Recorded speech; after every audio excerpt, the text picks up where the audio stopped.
Good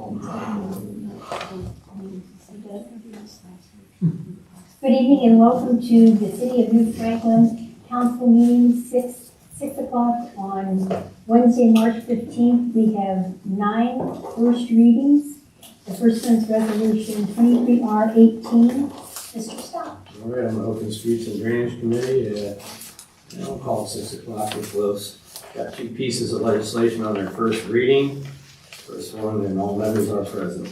First resolution is 23R18 is a resolution authorizing New Franklin to enter into an agreement with Aqua Ohio for the installation of a water line, hydrant, and meter for the administration and fire buildings and declaring an emergency.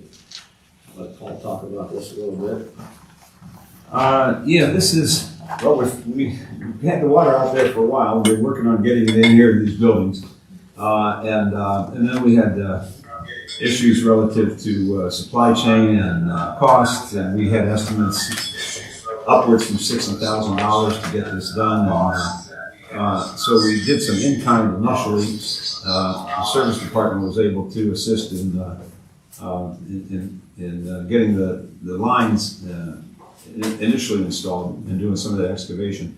The bottom line is that Aqua has agreed to do the installation at the projected cost there of $14,500, and that includes installation of a hydrant, and that will bring the water into the building. So we're excited about that. It's a great number. We're happy that they were willing to participate. A lot of the local vendors, it just wasn't what they like to do, and they priced it out accordingly. So we're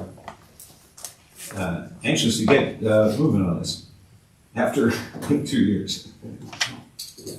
Any questions? Is this an actual fire hydrant that's being brought, or more of a yard hydrant? I don't know the difference. The fire hydrant, they're about $5,000 just for the hydrant assembly alone. I'm just wondering, just how, I just saw this today. I saw that, and reading through it just caught my attention. So just a question, if you don't know, that's fine. I don't. Okay. We weren't told the difference, as we were just told that they would need a fire hydrant. Okay. It's probably for bleeding it off or something. Is it 2 separate feeds coming to each building, or is it just one they're teeing off of? There will have to be, well, I guess the main line will come in, and there'll be a separate feed for each building. Okay. Any other questions? Anybody have a problem with passing this on the first reading? No. Seems reasonable compared to some of the other quotes that we've seen and heard. I think this is Throw it. All right. You Get it before they change their mind. be asking for your 3 readings, and then next is resolution 23-R-19, resolution declaring the need for the city of New Franklin 2023 road paving project and authorizing New Franklin to advertise for sealed bids and declaring an emergency. I talked to Brian today. He said it's nice and warm in Florida. And, this is just to get us out there to bid. There, you don't have the complete list of the streets just because things change between here and there, but it's just getting on the bid list. And that's what we're going to explain to him. So. Yeah, and this would authorize the bids. He's got a pretty complete list, and he's done some of his own cost estimates. And as you know, when we had the budget meetings, we talked about what we would attempt to allocate towards this paving project between the chip and seal and the striping and the paving, somewhere in the range of upwards of $1 million, between $1 million and $1.5 million. We'd be utilizing ARPA funds as previously authorized. The next step is to get Brian's suggestions to the engineer, and then the engineer to price it out as well and put that in the form of bids, and it probably will be in the form of a primary bid with some alternates. When we have that, we'll share that with you as soon as we do. Part of that process involves exactly which engineer we're going to utilize for that project. And so we're going to get to that here in a few minutes on some of the other resolutions. And not to keep anybody in suspense, but the likely intention, depending on council's approval, would be this would be something we would send over to OHM. But we can't do that until we have some authority to do business with them. Any other questions? Here, just a couple comments. Yeah, I support this and we'll put as much as we can into the roads. Would it be possible to get the list of roads for next year started this summer? I know Brian's gonna be working on this and he's got a lot to do with that. But where I'm going with this is if we can get that compiled, let's just say fall, if we could bid this out before the end of the year, what you're gonna get is lower prices because now people are looking for work versus when this is going out, people already have work and they're fitting it in. You typically find lower prices when you bid it out right at the end of the year, right before the start of the paving season. I'm certainly, there's no reason why we couldn't. At least what was conveyed to me was that, in fact, I know the county's going out within the same time frame. And at least one of the contractors, vendors suggested that, that it wouldn't hurt to be a little bit behind this year. And I'm really not sure why. They thought maybe the price might go down, but I think that the look ahead makes a lot of sense. Anything else? My sense from my experience recently in the business community with the oil being at the low of the year today, that has a lot to do with the cost of asphalt. So if that trend continues, we may be hitting a pretty good spot here. Anything else? We'll be asking to waive 3 readings just to get this going. Anything else for streets and drainage? I think that's my last piece of legislation. Resolution number 23R20. I'm gonna go ahead and close my streets and drainage. Just making sure. All right, close streets and drainage. We'll call it at 6:06. Thank you. Thank you. Resolution number 23R20, Mr. Daniels. Opening community development at 6:06. First resolution, we got a number of them again. They seem to be, I don't remember Andy talking this much last year. Hey, you asked for it. Resolution 23R20, resolution contract with GPD Group as engineers for New Franklin for 2023 and 2024, and authorizing the mayor to enter into an agreement with GPD Group for engineering services and declaring this emergency. Go ahead, I'm gonna let you talk because you've got a couple of engineer things going on here, so. Yeah, and we've been with GPD for a long time. Basically, the profile for the city has been that we have engaged, Kevin Noble has been considered our city engineer for a number of years, probably as long as we've been a city, and does a lot of the, reviews the site preps, and when we have water discharge issues and zoning issues, he's helped us with some bid, some smaller bid packages, and he does that through his individual business, which is responsive services. So we treat him as our city engineer. And in addition, we've engaged GPD for really the multitude of our engineering projects, the sewer and water and those types of things, the major ODOT, AMATS road projects, we've used them. I wouldn't say exclusively, but largely. Sheezer Buckley Mayfield is the agency that Kevin works with. He's a principal with them. And we use them from time to time with, I think historically, we've used them primarily for bid projects, and we used those when we did put together some bid proposals for the Sisler Pavilion several years ago. And several different times we had different bid packages put together for event center at the Tudor House. So we've used Sheezer Buckley for those types of things. And as you know, Josh Slaga was with GPD, and we had a really good relationship with him. He left, amicable separation from them. He is now with OHM, and we have a lot of confidence in him, and so we'd like to continue to do some business with him. So what we're basically suggesting to council with these several resolutions is similar to what we've done in the past, and adding one additional vendor, and that would be OHM. And then we would have, and we can look at each one of these individually. There's some caps on them depending on what type of work we've done with them in the past. So that's sort of the profile for why you have 4 different engineering contracts. And we might, it's conceivable we would have had these a little earlier in the year, but we didn't know how everything was going to shake out in terms of personnel. Who was going to be where. We wanted to meet with GPD and talk with them about, who would be the point person. We're satisfied with what they've provided in that regard as well. But that's why we're getting these at the beginning of March as opposed to, or mid-March as opposed to earlier in the year. Each of those is phrased as a 2-year contract. So the one in front of you is GPD. We have done 2 years with them in the past. In the past, we've had this restriction, at least as their the services on an hourly basis would be capped at $25,000. If it was going to exceed that, we'd come back to council for additional authorization. And then when they have specific projects, and that would be, for instance, the Cleveland-Massillon project, the engineering, if they're going to do the planning and design on those types of projects, major sewer projects, they'll give us a proposal for what their cost would be, and then we bring that to council for approval. So that's sort of the parameters of the GPD, and it is, other than the fact that there's been some not too significant increase in their pricing, it's the same contract we've had with them for probably 10 years. Any questions?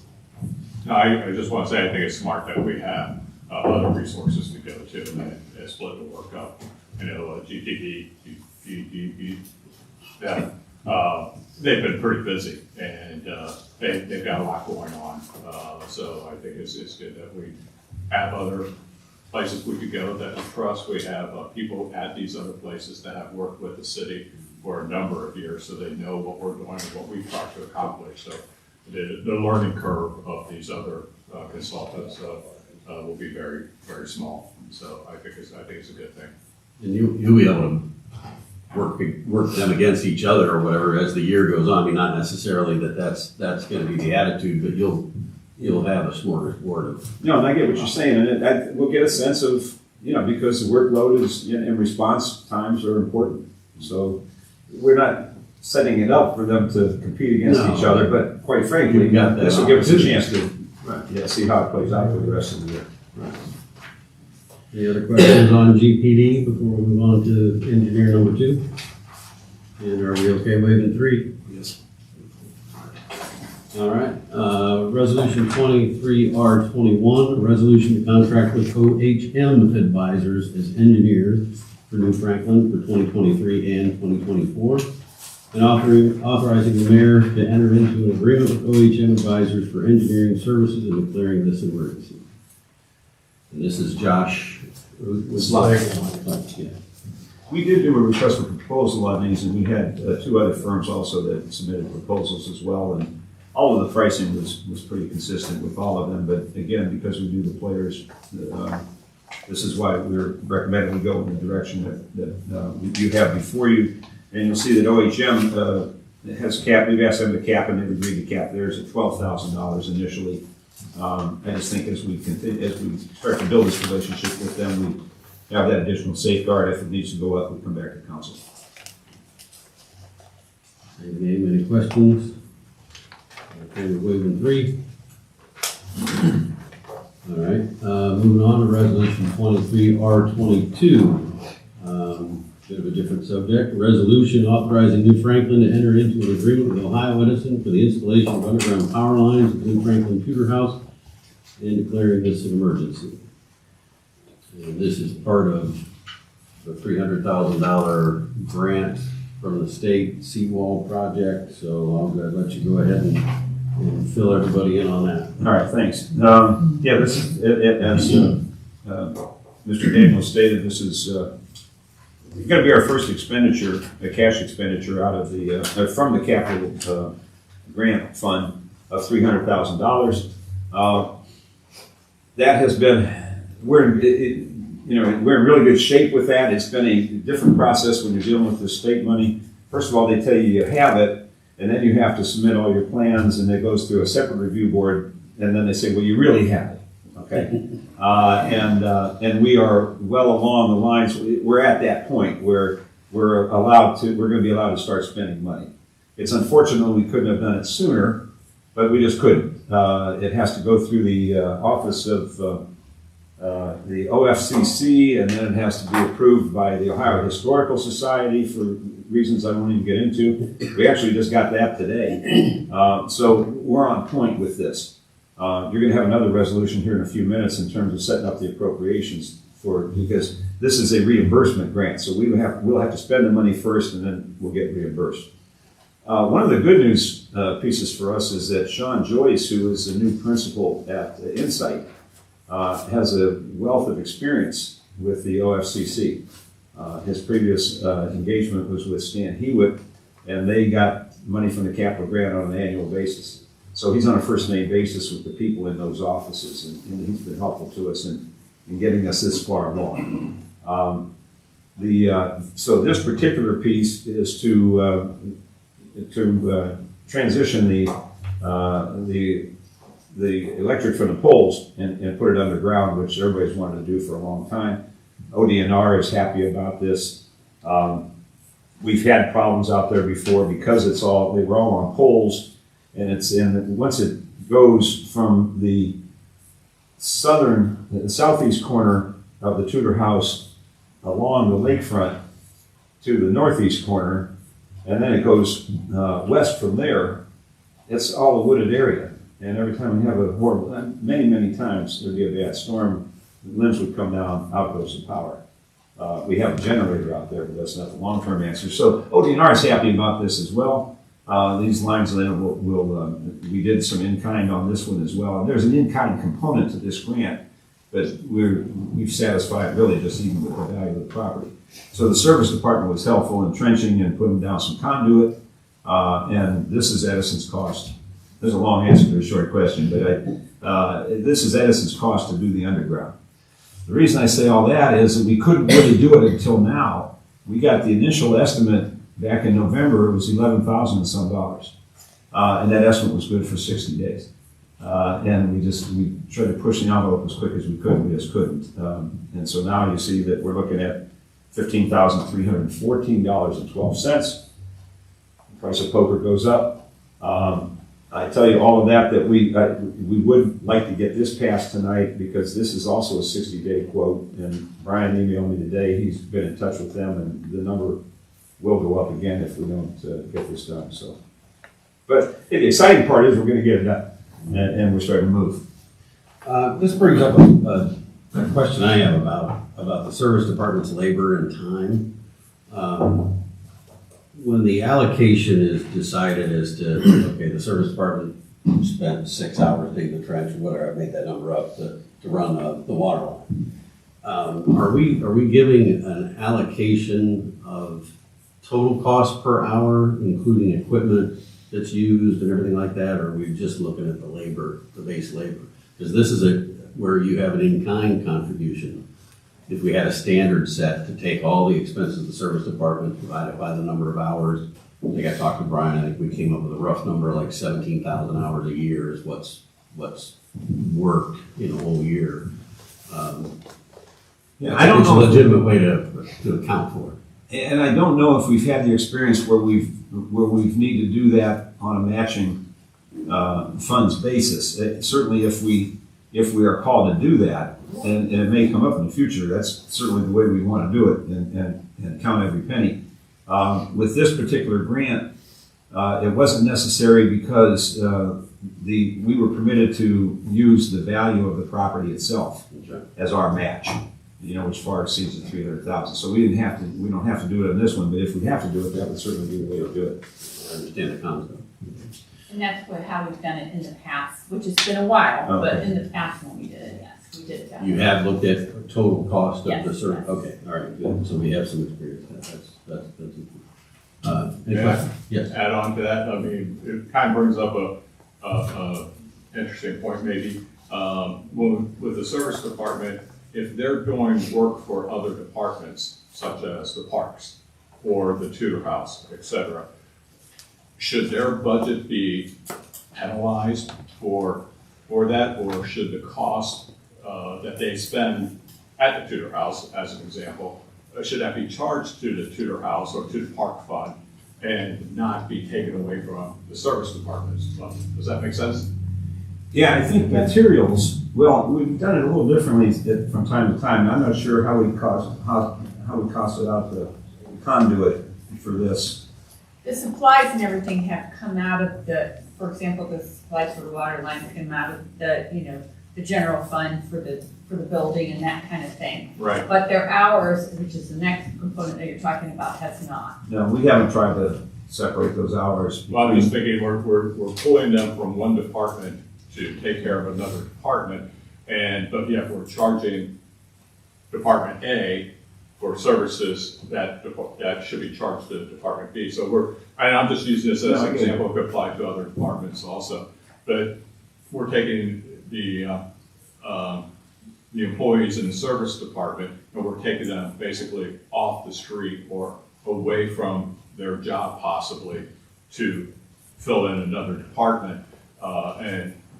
We're basically charging that budget for somebody else's benefit, if I'm making any sense. I think what we got is this, though, Speaking my language.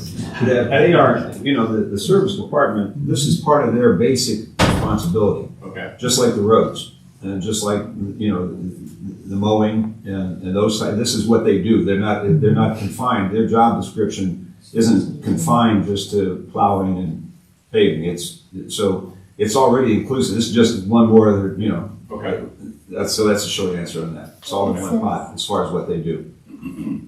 That makes sense, Paul. In general, I would be in great support of having a set standard cost per hour that includes equipment and all the expenses so that we could allocate a budget. I don't think we're there right now, but it's a topic that I'll keep bringing up, and I appreciate it, Mr. Cox. We didn't talk about that before.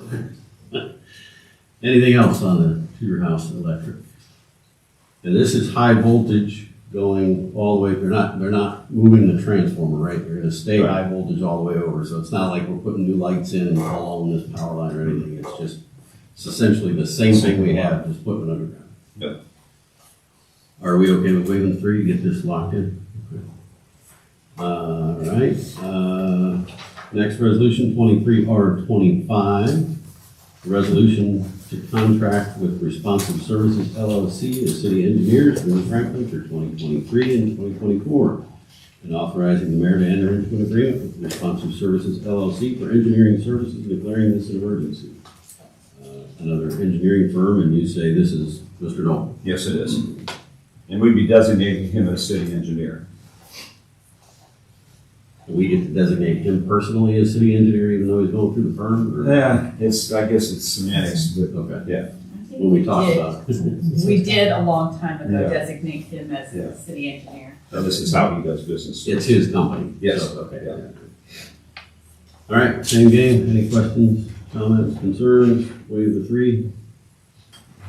All right, and the last engineer and my last piece of legislation, 23R26, a resolution to contract with Cheezer Buckley Mayfield, SBM, as engineers for New Franklin for 2023 and 2024, and authorizing the mayor to enter into an agreement with SBM for engineering services and declaring this an emergency.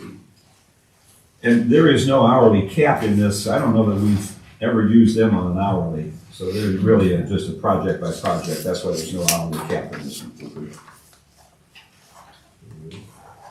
Okay, that's the last of the engineers. Any questions, comments, concerns, waive the 3? All right, I think I'm all up. Oh, go ahead. I had a question on the city engineer. Mr. Noel, he's also the principal of the last one that you spoke about, the SBM engineer firm. Is that, I mean, when you look at the documentation, is this like a conflict? Wouldn't you have your city engineer and then his other firm that he's the principal being hired as an engineering firm for the city? We've had that discussion with Kevin and SBM, and they're both comfortable with the arrangement. From our perspective, there's no conflict, but and they're comfortable with it as well. They have no opposition to it. So, in that sense, we're secure. And in fact, we've worked under this arrangement between Kevin and SBM for a number of years. If I recall correctly, wasn't the rates for response lower than the rates for sheet? So for smaller projects and stuff, we can use the private firm. It's gonna be more economical for us to do it versus going to the big company. The bigger projects is where you go to the SBM. Okay, I think maybe I misunderstood something with the city engineer, that he would work on some small engineering Right. projects and zoning, so, I mean, there's not, So he is the principal of response as well. So there's two different firms in his legislation. One is responsive, Yeah. and the other one is the SBM. He's actually a principal at SBM, but he's also the owner of Response. so the response one I'm interpreting as he's being hired as a consultant to play the role of the city engineer for the next 2 years. And then we have a firm that he is also tied to that is going to get additional engineering projects, like what you need when other ones are busy. I don't think he would control that decision, though. I think that decision would come from the service department of the mayor. So it's not like he's the city engineer and he decides which firm gets another piece of the project. Okay. But he signed the proposal coming to the city for the last firm you talked about, the SBM. I mean, to me, it seems a conflict because he signed both. You have two engineering firms that he is the principal one. I'm assuming he owns, that's his own personal. And then you have one who generated a quote for the city using his name. He signed it on the documents that I think you might have in front of you. You know, so it's like the same person's got two engineering firms that are now going to be hired by the city. Yeah, but I mean, he's never gonna make a decision to hire his other company. Right. That's by a proposal bid, so there's gonna be proposals come in, and the council will decide which proposal is gonna be the one we use. But he is benefiting as a principal of this. But he doesn't make the decision. Yeah, so he doesn't. He's make still the going to be benefited. It's a company that he's working for. I don't have anything against Kevin.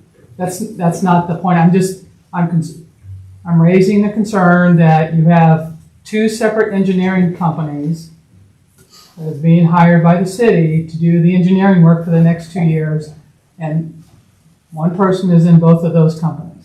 Well, I can see that between Kevin Noble, Responsive, and SBM, that they may have a concern relative to that. I don't follow how that creates a conflict of interest for the city of New Franklin. But Can you explain Okay, how would that be a conflict for the city? all right, when I read Mr. Noble's, is it He signed them responsive? both. He signed them both. Yes. But To me, and it's two separate companies that you're sending. Yes. That's one concern. he's a principal in both. Yes. How is that a conflict for us? Well, give me a minute and Okay, go ahead. I'll get to it. So under the response, under the city engineer, they do zoning and they will do on-site, I think, observation of a construction. Is that true? Whatever we ask him to do. Right, so I mean, if he's the city engineer, he could go out to a construction project and take a look and observe what's going on. Now, the company that you hire is also going to have its group that have a project. They come on, they're going to do a project. Let's say you add indoor garages here on the city. Okay, so you have your city engineer that is observing the contract or the construction project, and that project could be given out to SBM. So they both work for the SBM, and they work for the city. I'm not saying there's any nefarious anything. I'm just concerned that it's one individual works for both firms that are being hired by the city for a contract. I see yours. So she's essentially saying if we're hiring Response as a construction management, Right. and SBM is actually doing the design of a project that we're doing. Under a scenario like that, there would, that would be a situation that would be potentially problematic for the city, which is why, of course, we would never do anything like that. And it would have to be approved by council anyway. So, and I will tell you, historically, it's never, Kevin doesn't do project the construction management. When we've used SBM, it's been pretty much for putting together bid proposals, so we've never come near a situation where there's any potential for conflict. Okay, so the second concern I have, and I'm not done, is that the city engineer also works with the zoning department. So you have a project that will be going on that SBM is going to do, and they need a variance or any other type of zoning response. Do you see a conflict if he's our zoning interpreter, city engineer? He works closely with the zoning department. I know that because he sits on the planning and zoning commission. No, it doesn't. I'm sorry, he does not sit on it. He comes in and he is, as the city engineer, he plays a role when they have their meetings. Yeah, when we ask him to, yes. And in a Yes, situation like that, what we would do, and that's one of the benefits of having two other engineering firms on board. So if Shees or Buckley were coming in here with a project that is their project and they needed a variance, we'd bring somebody from GPD or OHM for that purpose, so that we wouldn't have a conflict. Anything else? so the gentleman here has a question. Sorry. Go ahead. I got a question on, I think it would probably be in reference to the 7B Resolution 23RID about the road paving project. That's another committee. We're still in committee, the meeting hasn't started yet. So, yeah, we're doing the committee readings to talk amongst ourselves, and you guys, it's more of an open forum. And then once the meeting, after we say the pledge, then the real meeting starts, and then we open it up for the 4-minute comment. Anything else on planning and development? Okay. Planning and development closes at 6:31.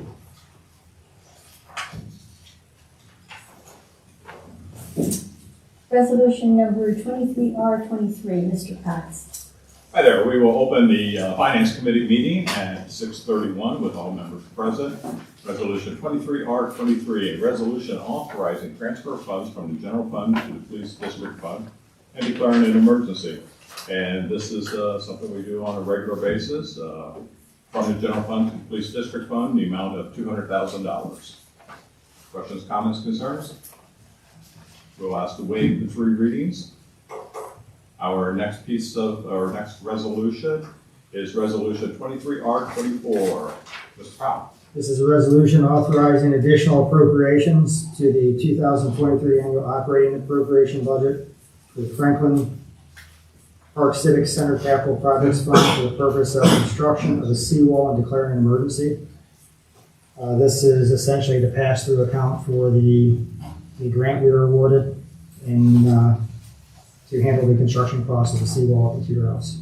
Right, we're going to run the payments through that, although it isn't technically pass-through because pass-through is just, Reimbursement account. yeah, it's gonna be a reimbursement account. So it's actually going to see money going through it, but yes, I figured we already have that fund set up for your capital projects. So that's why there's more kind of language in it than normally would be just for the appropriations, because it's stating that that's the purpose that you're going to use this for. So just wanted to let you know. And probably at the next meeting then, we will probably be doing a transfer from the general fund into this fund to cover the costs. And then that will be reimbursed back. When we get the grant money, that'll be reimbursed back to the general fund. Right now, we're just opening the fund. Any comments, questions, concerns? Everybody okay waiving 3? Any other questions for the Finance Committee? We will close the Finance Committee at 6:33. I'd like to call to order the council meeting in Franklin at 6:33. And we will rise to the pledge of allegiance. I pledge allegiance to the flag of the United States of America and to the republic for which it stands, one nation, under God, indivisible, with liberty and justice for all. Kelly, if you would do a roll call, please. Mr. Cox? I am here. Mr. Hargit? Here. Mrs. Jones? Present. Mr. Fetterman? Here. Mr. Powell? Here. Mr. Daniels? Present. Mr. Stocks? Here. I'd like to make a motion to approve the minutes from the public hearing of March 1st.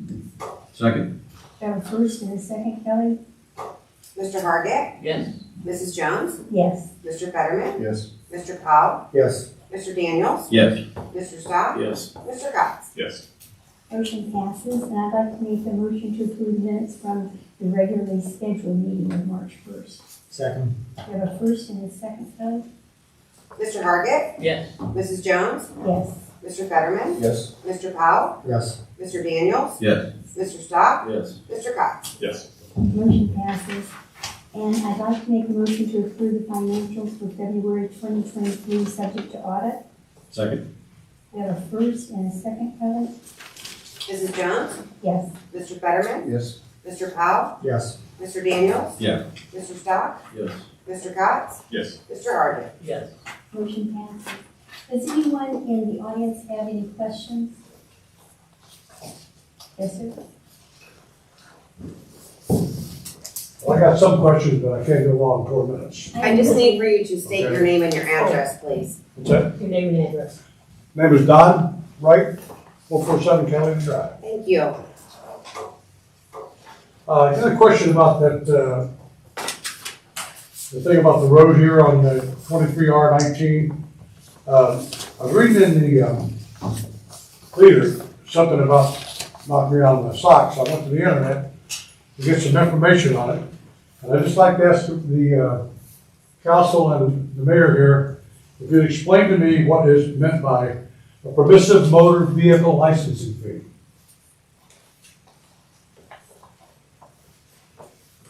That sounds like license plate dollars. Yeah. Yeah, that's the money. That's what it says here, I can read it. Page 11, seeking bids for the second phase of the South Cleveland Massillon Road resurfacing project from Eastern to Grill Road, to railroads in the cities, and give us the figures. For a project to be paid using the city's portion of the county permissive motor vehicle licensing fee. Yeah, I think, I'm gonna take a stab at this one. Nice. There's money that's collected by the state of Ohio for license fees. That money is allocated back to it goes through Sutter County and is reserved in funds specific to the municipality where the registrant resides. And then those funds are available for use by the city, the particular city, depending on the type, it's restricted to a certain, I guess maybe that's what the restricted is about, it's restricted to the types of projects that those funds can be used for. And generally speaking, I think it's just for state roads, state thoroughfares. And so the funds sit there at the county. If we're authorized to use them, we budget them, we make the request to the county, and the county makes the distribution. Am I close? Yeah, except that it's not for state roads, it's for all the other roads. Okay. And then, but as far as the use, so is the use restricted to the state roads? The use of it, is not restricted to that. They basically, you put in an application, it has to be specific roads, which would be some of them the old township roads and some of the other roads that are not state roads. And you put in the application to the county, and they approve a reimbursement by reviewing that project. And so it's your money sitting there in a pot, but you have to get their permission and show them the project, and then they will reimburse you after that's done. If I remember for several years, I mean, quite a few years ago, we hired somebody because we were losing some of that because people put Akron, Akron in their address, and then that money went to Akron and not to New Franklin. Sometimes they did it because like Stark County was less expensive, so they would list it as. So I'm just talking about where people just put, so-and-so Akron, Ohio. We lost some of that. We hired a firm that actually went out there and checked all the registration and said, okay. And we brought extra funds into the city because that money was allocated where it should have been, just to us. I do remember that. And so that our share of that project will come from those funds as opposed to our general fund, which is a plus. So it's money we don't have to spend of our own. Well, it's kind of a little bit misleading. I pulled up online, and online, it kind of gives you the idea that they got a blank check to charge as much as $20 per plate on a car. The way I read it, I thought to myself, well, that would be really kind of crazy because I think the license plates in the state of Ohio are already above cost, what it should be. That would be us. Tack another $20 on each plate That ain't us. because we're doing it for road taxes I don't want that to be something I read that's getting into my mind it's gonna happen. No, there's no increase. This doesn't involve any increase at all in what the government, in what the state collects for those taxes. They'd have to do that through Columbus. Well, I mean, I think, like, for instance, say $70 for a plate. And all of a sudden you go down there and say, well, your city is asking for taxes, and your plate's gonna cost you like $9,500. We don't have any control over what they charge you for the plate. We're just trying to get our money from what you already paid for. Well, that's what I'm saying, though. I think any person in New Franklin would find this out, the way I read it in the article, that kind of alarmed me. Well, that has nothing to do, we don't do anything about license plates, that's on the state of Ohio. Well, then the second part of the question would be this. I'm a big believer in the Webster's Dictionary, in the definition of a word. And I got pulled over the other day by a police officer, just doing a check. And he said, you know why I pulled you over? He said, you're going too slow. I said, I was going too slow. He said, yeah.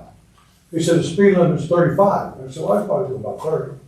He said, well, you should pick it up a little bit. And I said, well, why? He said, because that's a speed limit. I said, okay. Then I said to him, speed limit. 35 is the limit.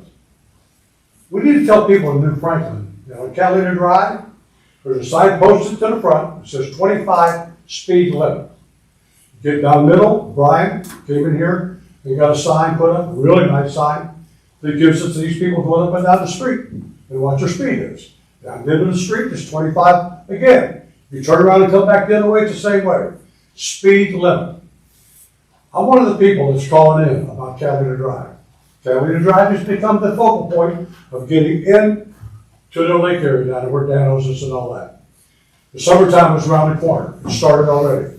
So here they come. 25 miles an hour, garbage trucks above that. School buses, 20, I sat out there and looked at the sign, 25 miles an hour. I understand we got some new cops that come into the thing, that's great. But what we need to realize is there's a 25 mile an hour speed limit on Catalina Drive. I want it enforced. They said, with the meeting down here the other day, I was talking to one of the officers for this thing that we're doing here for the survey. And he said that they got some new police officers, good. I talked to another police officer, they're looking out for it too. But we still haven't stopped the speeders. The speeders must stop. That's the way I feel.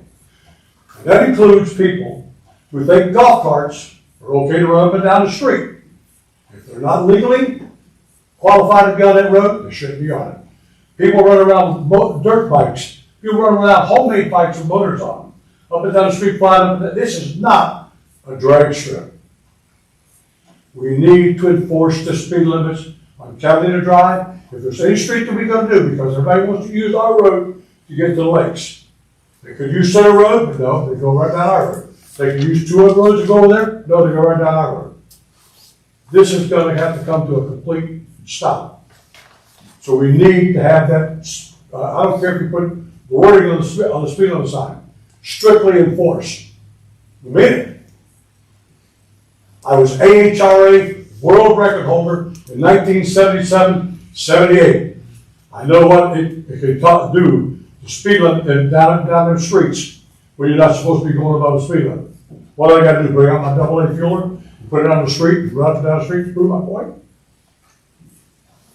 It's unbelievable. You got to do something about the speed limit. It is. Thank you, Mr. Wright. But we will mention that. What's that? I said we will mention that. Thank you. Okay. We have, Hold on. Smart. oh, I'm sorry. I'm sorry, Mark, I didn't see you. Mark Sedlak, 5497 Grove. I guess it's more of a question than a comment. Wasn't able to make the last meeting due to some other commitments. And I know that there was a meeting ahead of time on the zoning code review. Watched what was available online, but it appeared that there was some of the beginning of that meeting wasn't recorded for whatever reason. I just wanted to ask members of council if everybody on council was comfortable with the activities that are happening and were all your questions answered about that activity during that meeting, and if not, is there going to be another meeting? I don't think think there will be another meeting. I spoke with Paul about it today, and I think that the consensus of council was that they're waiting for Fred to do his report, and I believe from what the mayor said, that should be coming soon. And I think what he wanted to do, Mark, was just get a feel for what council's opinion was. I think he went to a lot of groups of people trying to get an opinion of what we wanted out here. And I think that's all the meeting was. Well, actually, to us that's not what that was about, right? It was just to clean it up. It wasn't about changing anything. So I think we made our point was we're not getting together till you just give us what we asked for. You know, if there are conflicting things that we need to clean up, we'll get that handled, then we'll move on. So that's what that actually was about. And I think that part of it probably was recorded, where I think Mr. Cobb started it, and we're like, hey, hang on a minute, what are we here for? Yep. And, Okay, good, thanks. Did that answer for you? Does anyone else have any questions? I got one more question. All right. I don't know what's going on at Main Street, coming down, Ritter? Keston, coming down Keston. I had to go by the road to Daniels, they're digging up the gas lines. And I'm pretty observant when they start digging. So I start looking, I think, how far are we away from the sewers? Maybe they're bringing the gas lines up and replacing them, moving them back. So as far as I know, I'm not a sewer person or like that, with what I've read, the sewers are out close to the road where they put them up. So I'm thinking, well, maybe they move the lines back so they can put the sewer lines in. Are the sewers coming in? We know about them. And this is on South Main Street? Yeah, now from Main Street coming up Catalina Drive, they rolled up the guy's grasses about that far. West Castle, thank you, honey. Castle Road. Sorry, I was trying to visualize. They rolled up the grass about that far, about that deep. They put lines all through there for about 3 or 4 houses. And I'm thinking, must be they're gonna put sewers in. If they're gonna put sewers in, we need to know about it. But what more alarming is, I hope they're not planning on coming down to my yard in the summertime and digging in my yard for summer, because that already went through 2 years ago, not doing that again. So they're gonna come down and dig up gas lines, I will know about it. Yeah, that'd be a gas line, that'd be a Dominion project. Do it? That'd be a Dominion project you're talking about out there, it's nothing to do with anything we're doing right now. Okay. You might stop and ask the workmen, they might be able to tell you if there's something. Well, I did look for work, I would have been down there a Not a couple good times. idea. And that's how I found out about the water lines. Uh-huh. I asked about the water lines when they come in. They were very informative. I got all my questions answered. Not a problem. Sounds good. Thank you. Robin? Robin Akey, 1215 Center. I just wanted to give kudos to the Manchester High School. We had a wrestler that was a 2-time state wrestler, I believe Mayor Aronson put out on his daily flashes. So I just wanted to give kudos to, I think it was Jalen McKinney. Right, and the other thing was the musical at the high school this past weekend. If you had an opportunity to see it, it was called The Addams Family, and it was an amazing musical. I had no idea what to expect when he said Addams Family musical. If you're old enough to remember the show, but they did an amazing. It showed the great talent that they have at the school, and it was really a good opportunity. And my kudos to all the kids, both who were on stage as well as off stage. It was a great thing to see. Thanks. Thank you, Robin. Anyone else? Our first resolution is 23R18. Ms. Kelly? A resolution authorizing New Franklin to enter into an agreement with Aqua Ohio for the installation of a water line, hydrant, and meter for the administration and fire buildings and declaring an emergency. We discussed this during the Streets and Drainage Committee. I'm going to be asking to waive the 3 readings. Second? We have a first and a second, Kelly? Mr. Fetterman? Yes. Mr. Powell? Yes. Mr. Daniels? yes. Mr. Stock? Yes. Mr. Cox? Yes. Mr. Hargit? Yes. Mrs. Jones? Yes. Make a motion to adopt resolution 23-R-18. Second, We have a first and a second? Mr. Fetterman? Yes. Mr. Powell? Yes. Mr. Daniels? yes. Mr. Stock? Yes. Mr. Cox? Yes. Mr. Hargit? Yes. Mrs. Jones? Yes. Motion passes 7-0. Resolution 23R19. A resolution declaring the need for the City of New Franklin 2023 road paving project and authorizing New Franklin to advertise for sealed bids and declaring an emergency. Again, we discussed this through our Streets and Drainage Committee, make a motion to waive the 3 readings. Second.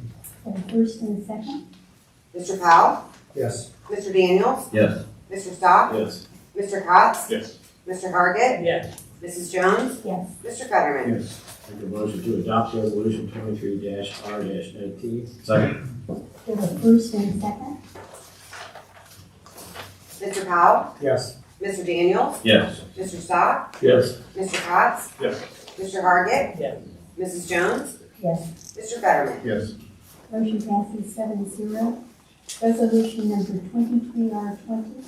A resolution to contract with GPD Group as engineers for New Franklin for 2023 and 2024, and authorizing the mayor to enter into an agreement with GPD Group for engineering services and declaring an emergency. This resolution was assigned to community development, and we'd like to make a motion to waive the 3 readings. Second. We have a first and a second. Mr. Daniels? Yes. Mr. Stock? Yes. Mr. Cox? Yes. Mr. Hargit? Yes. Mrs. Jones? Yes. Mr. Fetterman? Yes. Mr. Powell? Yes. I'd like to make a motion to adopt resolution 23R20. Second. We have a first and a second. Mr. Daniels? Yes. Mr. Stock? Yes. Mr. Cox? Yes. Mr. Hargit? Yes. Mrs. Jones? Yes. Mr. Fetterman? Yes. Mr. Powell? Yes. Motion passes 7-0. Resolution number 23R21. A resolution to contract with OHM Advisors as engineers for New Franklin for 2023 and 2024, and authorizing the mayor to enter into an agreement with OHM Advisors for engineering services and declaring an emergency. This resolution was given to the Community Development Committee, and I'd like to make a motion to waive the 3 readings on resolution 23R21. Second. Have a first and a second. Mr. Stock? Yes. Mr. Cox? Yes. Mr. Hargit? Yes. Mrs. Jones? Yes. Mr. Fetterman? Yes. Mr. Powell? Yes. Mr. Daniels? Yes. Make a motion to adopt resolution 23R21. Second. We have a first and a second. Mr. Stock? Yes. Mr. Cox? Yes. Mr. Hargit? Yes. Mrs. Jones? Yes. Mr. Fetterman? Yes. Mr. Powell? Yes. Mr. Daniels? Yes. Motion passes 7-0. Resolution 23R22. A resolution authorizing New Franklin to enter into an agreement with Ohio Edison for the installation of underground power lines at the New Franklin Shooter House and declaring an emergency. This resolution was assigned to Community Development Committee. I make a motion to waive the 3 on resolution 23R22. Second. We have a first and a second. Mr. Cox? Yes. Mr. Hargit? Yes. Mrs. Jones? Yes. Mr. Fetterman? Yes. Mr. Powell? Yes. Mr. Daniels? Yes. Mr. Stock? Yes. I make a motion to adopt resolution 23R22. Second. Second. We have a first and a second. Mr. Cox? Yes. Mr. Hargit? Yes. Mrs. Jones? Yes. Mr. Fetterman? Yes. Mr. Powell? Yes. Mr. Daniels? Yes. Mr. Stock? Yes. Resolution number 23R23. A resolution authorizing the transfer of funds from the general fund to the police district fund and declaring an emergency. This resolution is assigned to Finance Committee, and we move to waive the 3 readings on resolution 23R23. Second. We have a first and a second. Mr. Hargit? Yes. Mrs. Jones? Yes. Mr. Fetterman? Yes. Mr. Powell? Yes. Mr. Daniels? Yes. Mr. Stock? Yes. Mr. Cox? Yes. We move to adopt resolution 23R23. Second. We have a first and a second. Mr. Hargit? Yes. Mrs. Jones? Yes. Mr. Fetterman? Yes. Mr. Powell? Yes. Mr. Daniels? Yes. Mr. Stock? Yes. Mr. Cox? Yes. Resolution number 23R24. A resolution authorizing additional appropriations to the 2023 annual operating appropriation budget for the Franklin Park Civic Center Capital Projects Fund for the purpose of construction of a seawall and declaring an emergency. This is assigned to the Finance Committee. We move to waive the 3 reads on Resolution 23R24. Second. Have a first and a second? Mrs. Jones? Yes. Mr. Fetterman? Yes. Mr. Powell? Yes. Mr. Daniels? Yes. Mr. Stock? Yes. Mr. Cox? Yes. Mr. Hargit? Yes. Move to pass 23R24. Second? We have a first and a second, Kelly?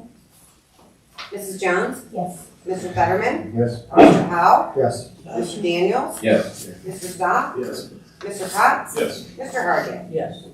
Motion passes 7-0. Resolution number 23R25.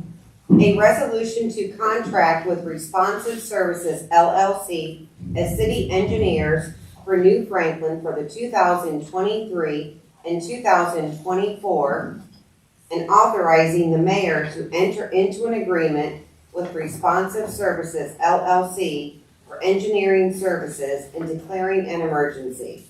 This resolution was assigned to Community Development, and I move to waive the 3 readings on Resolution 23R25. Second. We have a first and a second, Kelly? Mr. Fetterman? Yes. Mr. Powell? Yes. Mr. Daniels? Yes. Mr. Stock? Yes. Mr. Cox? Yes. Mr. Hargit? Yes. Mrs. Jones? Yes. We move to adopt Resolution 23R25. Second. We have a first and a second? Mr. Fetterman? Yes. Mr. Powell? Yes. Mr. Daniels? Yes. Mr. Stock? Yes. Mr. Cox? Yes. Mr. Hargit? Yes. Mrs. Jones? Yes. Motion passes. Resolution number 23R26. A resolution to contract with Shisher Buckley Mayfield SBM as engineers for New Franklin for 2023 and 2024, and authorizing the mayor to enter into an agreement with SBM for engineering services and declaring an emergency. This final resolution was assigned to Community Development, and I move to waive the 3 readings on Resolution 23R26. Second. We have a first and a second? Mr. Powell? Yes. Mr. Daniels? Yes. Mr. Stock? Yes. Mr. Cox? Yes. Mr. Hargit? Yes. Mrs. Jones? Yes. Mr. Fetterman? Yes. Move to adopt Resolution 23R26. Second. We have a first and a second? Mr. Powell? Yes. Mr. Daniels? Yes. Mr. Stock? Yes. Mr. Cox? Yes. Mr. Hargit? Yes. Mrs. Jones? Yes. Mr. Fetterman? Yes. Motion passes. And since we have no second, third, or fourth legislation, it's time for favorite part of the evening, Paul. Always The very mayor's kind of you report. to say so. Okay, a few things, let's see. Again, we echo Ms. Akey's commendation of Jaden McKinney, big deal. It's a big deal. Back-to-back state championships. And as you probably know, I don't know the whole family, but I know her father is a well-respected officer with the Summit County Sheriff's Department. Retired. Is he retired now? Yeah, and he's been a big help to us out here in New Franklin as well. So congratulations to Jaden. That's an amazing accomplishment. The broadband, the Summit County ring, that process is proceeding, and they're going to start probably in the next couple of weeks with some survey work out here with the route that the band will take.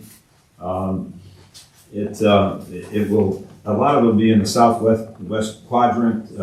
It comes down Nimasilla, and once we get they had a final meeting today with myself and the mayor from Clinton.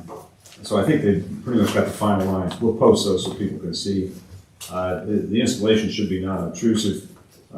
They don't expect any road closures or anything, and we're a ways away from that, but you may see some certain crews out there. So it's going to come down Nimasilla, it's going to go into Clinton, and it'll come back out of Clinton, be in the area of Grove, and it heads north, and eventually it comes back up. I think it's going to come up Johns, it'll hit 93, and then make a ring, and then it goes the other direction, and everybody lives happily ever after. Does it go from Main Street all the way down to Clinton? No, No, No, okay, it comes up from Maine, it goes 619. okay. And then from 619, the loop goes to Barberton and. Okay, then. Right, right. So you may see some survey crews out, and that's what they're gonna be doing. The zoning diagnostic report will be coming soon. A final draft, and my thought on that was that, the final report was to obviously put that in the hands of council. And that would conclude that portion of Mr. Guerra's services. And as you know, with his billing that has been brought up, he's been reasonable, if not generous, with the way he's billed this thing. I think he got into a little more work than he thought, and that's all well and good. What I indicated to him that the council may decide, and it may be helpful that we bring him back for some sessions in terms of discussion of that report and what those recommendations are. I mean, I'll leave that up to council what you want to do with that. Once you see the report. And I indicated to him if that's would be council's preference, give us some hourly for that. I don't want to steal from the guy in terms of his time. So we'll get the report in your hands, and then you guys decide from there what comes next. We'll make some recommendation from the administrative end of it. Quite simply, what I anticipate what we're going to see is the kind of things that you guys talked about at the last meeting. What should we be doing right now? What should we clean up? And what needs to, what's sort of urgent in any sense. And so we'll share that with you folks as well, and we'll figure out then, the ultimate purpose is to tighten up our code. And take this code that really we just inherited sort of from the township and did patchwork on it over these intervening years. So we'll get that out to you, I would think, before the end of the month. Yes, other projects that we're working on. Actually, I don't have this on my list, but I'm going to tell you that I may have mentioned it a meeting or two ago that we're taking a look at how we catalog and index our cemeteries and our cemetery records. And our cemetery records go back a long way. There's some really nice books that have historical value, and you open them up and they're, and we've got the large maps of who's buried where, and in some of these cases, we want to make sure that all of our records are accurate. And then going forward, we want to be able to have online data so that when somebody wants to purchase some lots, we're able to show them on pulling the map up. Here's what's available. So we're talking with a couple different companies to get some pricing on that. And once we do and we have a recommendation, we'll bring that to council. And that's going to be very helpful. We're also reviewing the cemetery rules. There's not much to change there, but we're probably going to be talking about, well, right now I've placed internally a moratorium on sales of the cemetery lots until we take a look at our pricing structure, which is, and then what our cost is, and whether or not that we're charging enough money.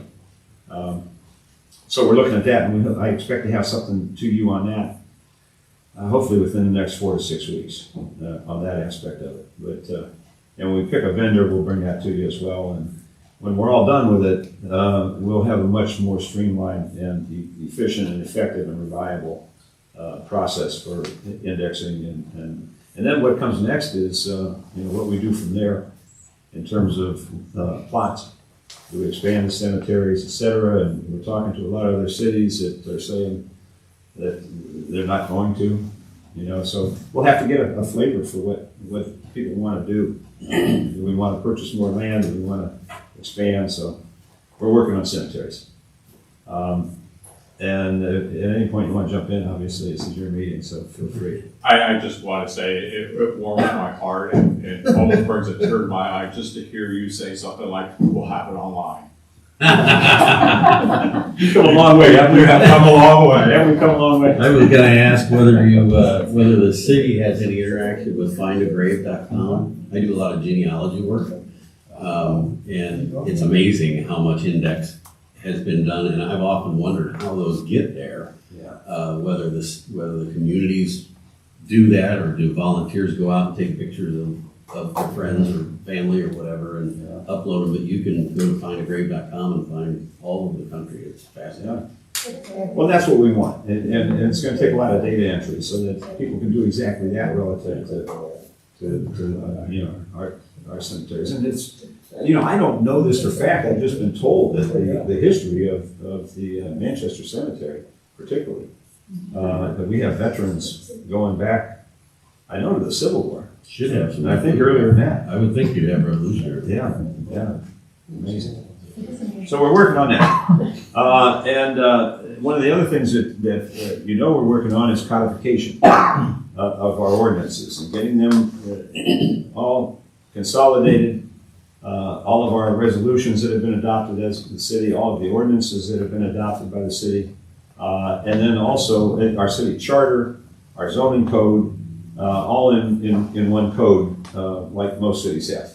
And as you know, if you look at different city websites, you can go to those codes and you can find those different areas. So you know that we've been working on that project. And in addition, we would then incorporate basic traffic and the lower tier criminal offenses as New Franklin ordinances, as opposed to, right now we charge under the Ohio Revised Code. And when that happens, if there's fines assessed and court costs and this, then they don't come to us because they're not charged under our code. So we wanted to include that as well. As we're in the midst of many different things, this was dropped off today. This is the first draft of our code. Oh. Yes. Yeah. And it is a beautiful thing. And Coming from a lawyer. and it's double-sided on top of that. Yeah. And it's a little bit shocking. I said, oh, and we have to look through this, and we're going to. And we got about 60 days for our contract to look through that. They're going to provide a final draft. I'm going to get it to our police guys and have them look at the criminal and traffic aspects of it. It's going to be online, ultimately, when we adopt it online. And you know, at first I said, "Whoa!" And then I just took another step back. And you know, I grew up in the paper world with this legal stuff, and as you guys know, I mean, if you see the Ohio Revised Code, it's an encyclopedia. It filled half the wall. You know, I mean, I know it is. I mean, it's 50 volumes. So there's a lot. So this is small, and that's by comparison, but it's really going to bring us again into the new millennium. And it's going to be a good tool, and it'll be updated on a regular basis. So one more way for transparency, and people will be able to find out what we've done and what we're doing. So we're working on that. We're meeting next week to have a final review of our emergency operations plan. All the department heads. There may be some updates. I don't think there's a lot of it's just typos and these kind of things. I don't think there's anything particularly of substance, but we'll suggest those updates and ultimately bring it back to council to adopt, and then have some type of walkthrough or workshop or something to explain, exactly what the plan entails and what it includes. The State Route 93 sewer, and that's the only sewer project that's even on the books right now. And that is, that would be coming from it's the first couple phases to bring it from the Barton wastewater treatment plant up Vanderhoof to Manchester, down Manchester Road to Grace Church where gravity stops, and then turning the Zellray package plant into a pump station, and pumping that up to the sewer. That entire project is in the range of about $15 million, I've been advised. The pump station, the big pump station on Vanderhoof, is about a $9 million project. The county is going to make an application to Ohio Public Works for funding, additional funding for that project.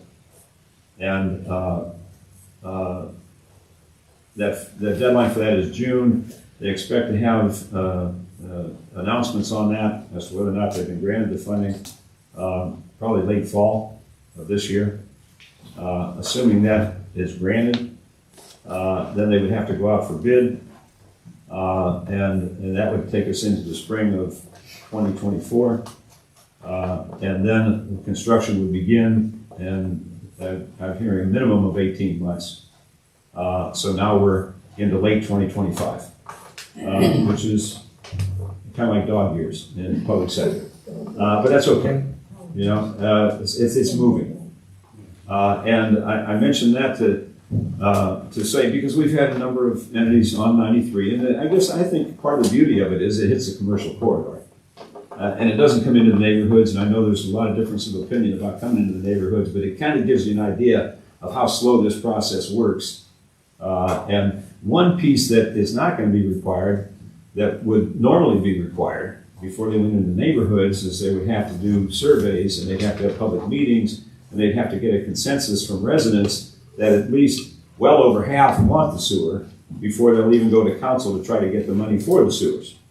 And so that process is a long, drawn-out process, and those wheels aren't even turning at this point in time. And I just say that, whether you're for or against sewers, just so you know, sewers in the neighborhoods are a long way off, whether you want them or whether you don't want them, okay? But we had the final piece of the discussion I had with sanitary sewers was relative to the $3 million grant, which we were blessed to receive from the last round of appropriations, and that becomes the city's contribution to this, particularly to the pump station. And the conversations I've had with Summit County Sanitary Sewers are to the effect that that basically will go towards covering our assessments out here. So the ink has to be put on the paper, but as we sit here, and we're going to make sure that happens, that we don't have assessments for the residents along the lines where the sewer's going. So if that happens, that's a really nice thing. So we're moving along those lines, but I wanted to give you the time frame of what to expect there as well, and we'll keep you posted. Speaking of grants, we are right in the process. We already filed the application with Representative Sykes' office. This is federal appropriation season. It's a little earlier than it was. Last year it was towards the end of April, and this year they're closing down this coming Sunday. And so we're making applications to Representative Sykes for congressional, from the congressional side, and to Senator Brown from the Senate side, for the project that the New Franklin State Park sewer and water that would extend sewer and water back to where the visitor center is intended over at the state park. In doing so, it would also make it available to St. Luke's and also the Tudor House and the Tudor House Event Center and some of those homes along the route. It's anticipated to be about a $3 million project. That's how much we're asking for. And we've made the submission to Representative Sykes, and we're working on the one for Senator Brown. So we're going out for some more money for that. And that would basically, it would plug in into, it would run into the Zellray plant. And the timing of it all would pretty much coalesce that it would be about ready by the time that project got ready to be able to plug into that pump station and be pumped from there. So we've had letters of support from Sanitary Sewers, from St. Luke's, from ODNR, because that's money they won't have to spend on the infrastructure. And we'll get more of a visitor center out here than if they have to spend a couple $1 million for the infrastructure. So that could be a really good thing for the community. We don't have a timeline on the visitor center. No, I don't. They haven't. They're still doing. I had a Zoom with them relative to this product, our submission and getting their letter of support. They're still in the design, and they still haven't made a final decision as to location. What they've indicated to us, they want sewer and water to the waterfront, regardless of where they put it. But we're still trying to. I think we've got a pretty good nudge in here.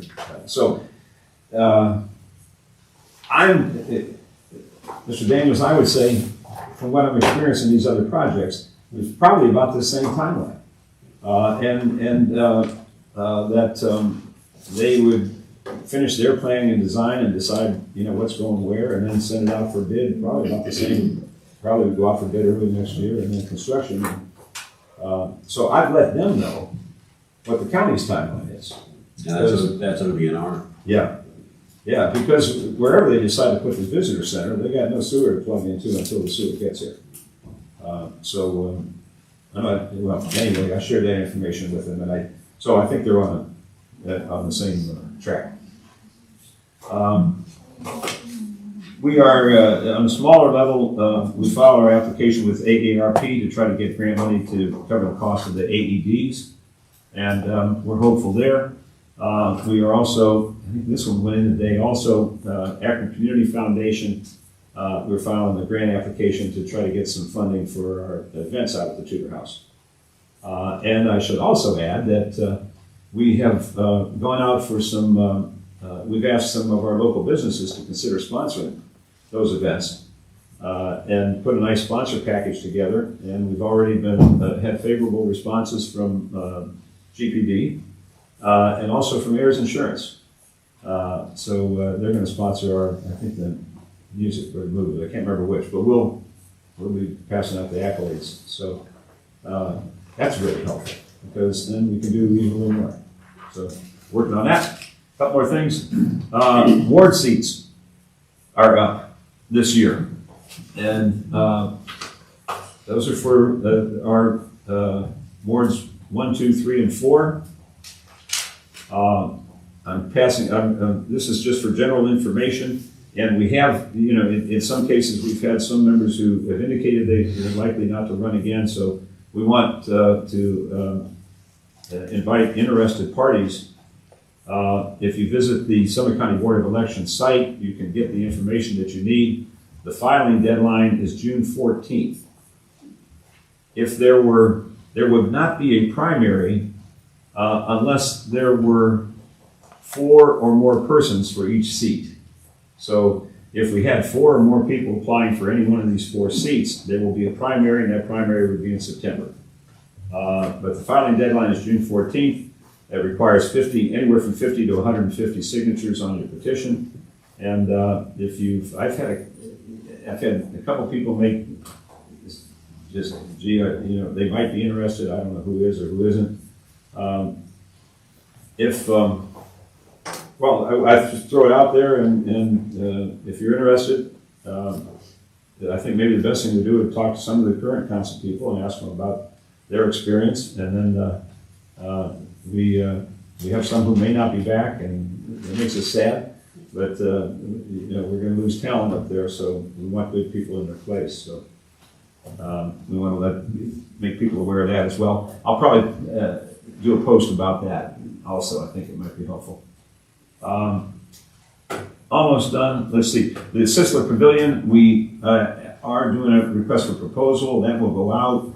I think it's going to go out Friday or Monday, or in any event, we'll have it. The responses back in by March 30th.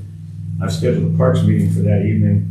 We've moved our March 22nd Parks meeting to March 30th so that the Parks Commission can consider those proposals.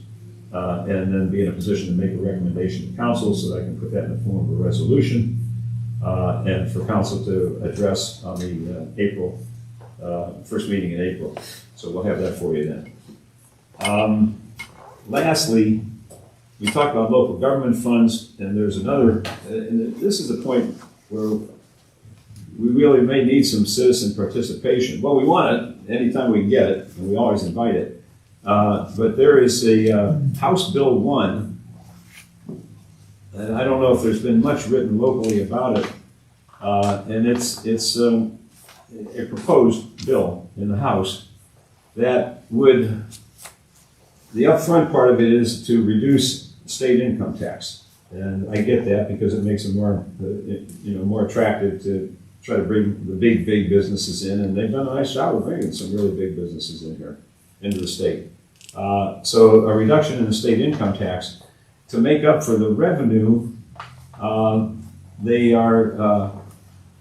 there's going to be some tweak in homestead exemptions. So now they go to property tax. to offset what otherwise wouldn't be coming through the income tax. And then to offset the reduction in the homestead exemption, they would reduce the valuation, the tax valuation of property from 35% to 31%. And as a result, they're going to be collecting less property tax. There's been a lot of discussion about this. There's been a lot of research about this. The reliable information that I've seen and has been passed around with the Ohio Mayors Association and the Northeast Ohio Mayors Association and the Ohio Township Association is that it would result in about a 10% reduction. For us, that would be in the range of about $400,000 if this were to pass. So it's now we're being told, they had hearings yesterday, and the initial response from that is that the sponsors are saying, well, okay, we're gonna try to address that, and nobody wants to necessarily see that happen. There's a lobbying day for mayors from the Northeast Ohio Association and the Mayors Association next Wednesday, and I'll be down there for that. We'll see what value it has, strength in numbers, and we'll be traveling around to the various senators, not just our own, to really express. And to some degree, I know some places they may not know what the impact would be, but would we survive? Yeah, but that's like a third of our paving budget right now. So, and we're not talking just for 1 year. So these are things that at a point in time we may do sound the alarm and ask the public to get involved as well, to contact state reps in opposition to this. Once we know exactly what it is, and they're tweaking it as they have these hearings, so we don't know what the final form will be. Of course, we'd have to go through the House and then the Senate, but all right, just want to keep you advised on that as well. After that long-winded presentation, that's all I got. Thank you, Bob. Mr. Daniels, do we have anything on the comprehensive plan committee report? Nothing forward, looking at the recent past, we had March 9th, we had the Parks and Recs open meeting for people to come and share thoughts and ideas. Much less attendance at this one than the previous ones. I think I theorized before the meeting that since most Park and Recs people like to be outside, it was a beautiful day, so maybe that's why they didn't show up. But it was there was good interaction, good dialogue with people, some good thoughts. Of course, at these things, everybody lists their wish lists of the things that they want, and how that'll end up in the steering committee's comprehensive plan. Obviously, it's not a list of wish lists, it's a list of what we think the direction we're going to want to go. At least that's my take. I'm just a member on the comprehensive plan. I'm not the president. So, or on the steering committee. As of right now, there are no future meetings scheduled. Thank you. Susan, do you have a finance report? Just a little bit of information. Obviously, we're still working on the GAP. That'll be an ongoing thing. We're going to start having Zoom meetings with them as they start preparing the financial report. But also, just to let you know, we think things are kind of back to normal, that it's the monthly deadlines and all that. But we also are party to all these updates with, the cemeteries and the safety and stuff, so that we various people in our office get charged with helping out with that stuff too. So there are a lot of projects going on in there. I can attest to that. And so we're working on that as well. But things are going along smoothly, and we're doing the best we can with all the things that we have to do. I do have the February unencumbered balance at the end of February is $6,665,121.92 for those keeping track of that. That's Thank all I you, have. Susan. Do we have any old business? I've got one thing, since you brought up the election and the ward races.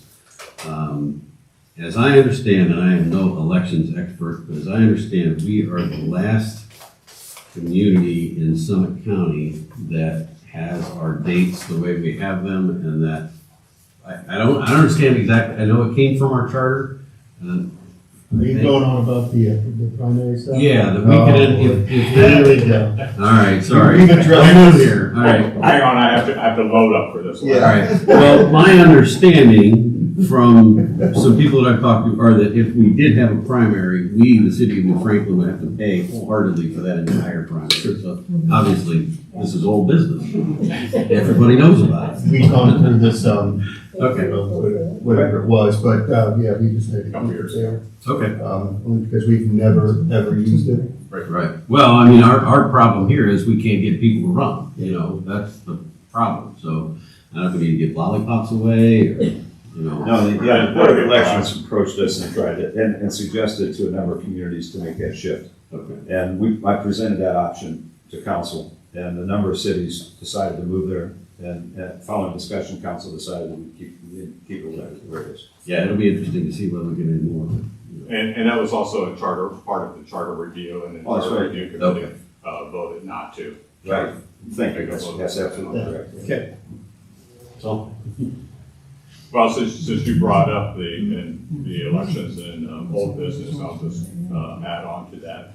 I wasn't going to say anything until next month, but thank you for bringing it up.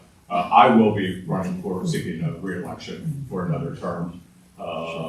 And I absolutely encourage people to run against me. One thing I don't like is I don't like to see a ballot with no competition. So if you've had any interest at all in doing this, is a easy process to get your name on the ballot. If you live in Ward 1, please.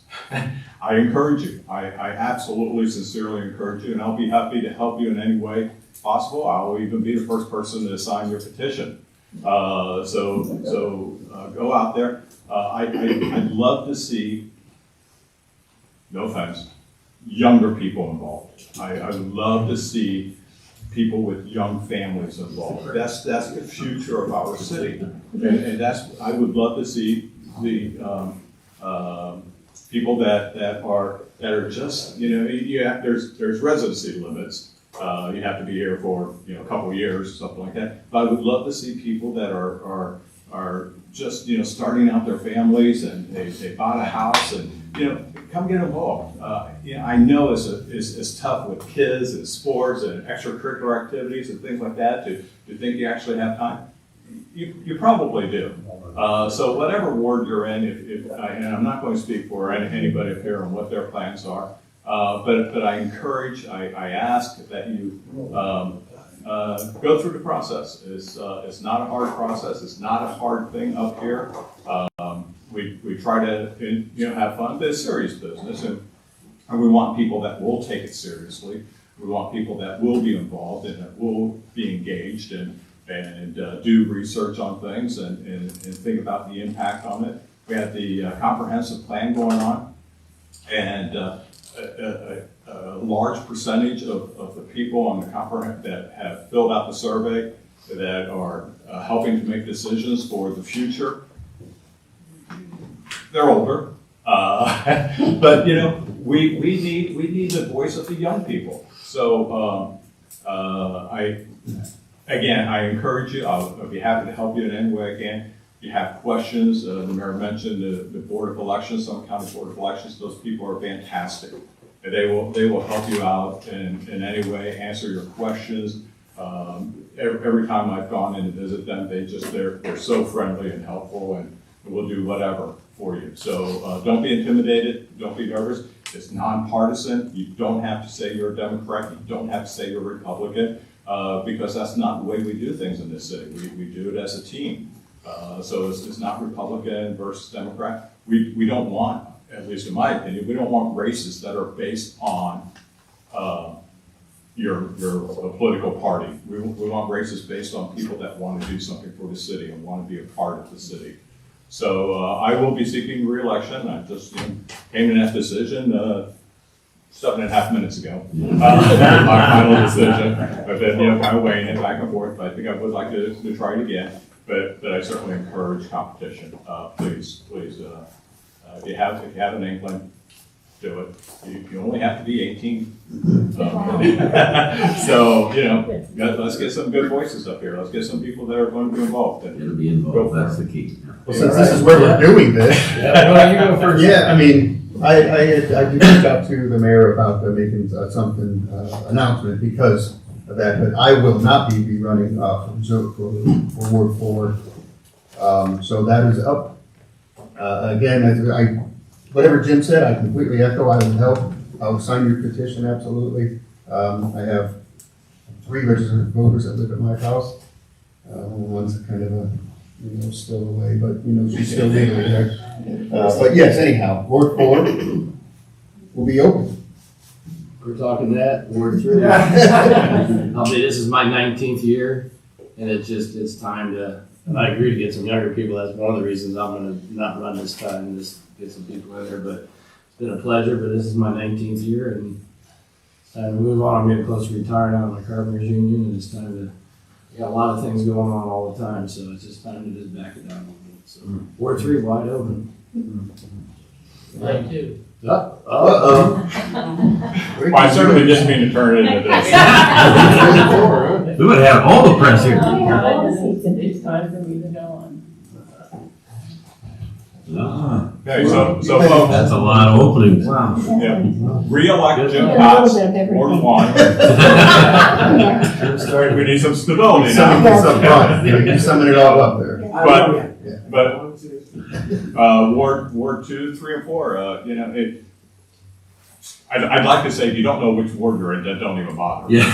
But That's I not true. understand people don't, so look We out. have maps. There are maps, there are maps. Hey, I didn't even know we had this debate before, and I brought it up, and I've been here a year. So again, please, I encourage, we need people to get out there and step up and, Paul said between 50 and 150 for ward seats, it's only 50 signatures. So you want to get about 75 just to help make sure you have enough signatures in case some are deemed invalid. But absolutely. I will definitely help anybody that wants to run too. I think anybody up here would help. It's not a difficult process. And that June 14th cutoff date, 5 o'clock at Board of Elections, they're not kidding. Yeah. You don't get any type of extension for You any should type always of- pre-check your signatures Yeah, and keep yeah, going your that's paperwork pretty so many good. times, because if you got a date wrong, they'll throw a whole page out. The good news is if you go turn them in early, you make a mistake, you have time to go get your Go ahead and signatures. get it. Correct. You know about that, Andy? Mhm. I do know something about that. Yeah, that's all I have for old business. Way to go, Jim. Do we have anything for new business? We can't talk. Well, that's where I about had that from. Well, that's where I was going to do, but Mr. Daniels was. Sorry. You just right on in. Thank you. Well, hopefully I don't start a big thing here with this. New business, the only thing, the emergency plan, you said it's gonna be next week. I'm gonna be out of town next week, so I won't be able to attend. Well, Jack, that's when we're meeting, and then we'll post it another time too. Okay, for council, okay. I would like to see us involved. I'd like to make sure that council members have some idea of what our plan is, Oh, yeah. how it works. We get approached by residents, it's nice to have some sense of what's going on. And I'm also gonna be curious to know whether there'll be any deeper discussion about the railroad. Yes. Yeah, there is, there's statewide discussions, actually national as well. But there's some statewide initiatives, and again, the mayor's associations, and I know the city of Hudson has been one of at the forefront of that, but not to single them out, but, I've been on some conference calls with the mayor in any event. So there's some statewide initiatives, and the city's associations are supporting resolutions. I can bring one to this council, and I will at the appropriate time, that supports, I think now it's a question of what are we asking, so the dialogue is going on, I know that. That's the important thing. I think the OML had a standard template they put out to address it, didn't they? Yeah, and I just felt it would, I wanted to wait a little bit on that, just try to get something a little more specific. I mean, I could put something in front of you, but how much value does it have at this point in time? What are we asking specifically? What are we asking to do? So, I'll stay on that. I've got A few things on new business. One, a lot of the holidays, Sherry Bevan Walsh's office puts out a initiative to get people free rides, lift rides, if you will. They're doing that this weekend as well due to the upcoming holiday. That is, I appreciate you making that holiday. Let's talk about March Madness. so anyways, this is through the company Lyft. The code is Summit Green 23, that's SUMMIT GREEN 23. And that's for the 17th and 18th. They'll give you a $20 credit towards a ride anywhere in the community. That just gets you safe, home safe from the local bars. We heard about Jaden. Sunday night, there was probably 100 plus of us packed into the tavern. It was great to see the community rally around this event. It was really, really great to see. I touched base with a guy that I have at work about the AV system, getting the camera that follows you and stuff. He's going to try to get away, come down here and give us an idea of what it would take to bring that up. Ballpark number, he's talking right around 10,000, and that would be cameras, cabling, mics, everything, software, and that would give you that system that would focus in on each person as they're talking. It's just a much improved camera system. So I'll get back with you on that as well.